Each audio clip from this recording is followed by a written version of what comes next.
What do IPv4-ACK messages use to identify the peer?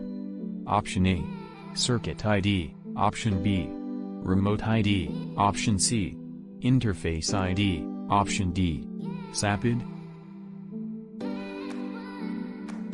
The correct answer is option C.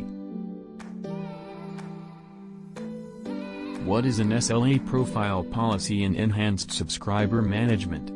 Option A. A policy/template that maps onto GO's resources such as queues, forwarding classes, and IP filters. Option B.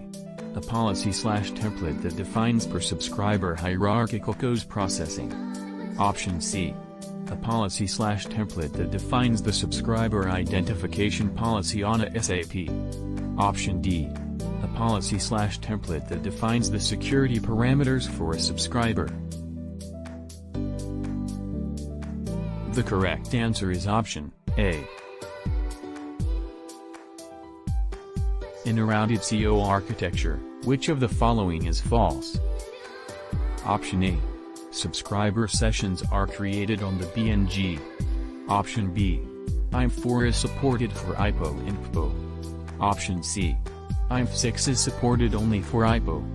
Option D. PPO is supported on IES and VPRN. The correct answer is option C. How can the number of subscribers on the SAP be limited when using ESM? Option A. Use the least populate command to secure a finite number of hosts. Option B. Use the host limit command. Option C. Use the multi-subsap command. Option D. Use the anti-spoof IPMAC command. The correct answer is option C.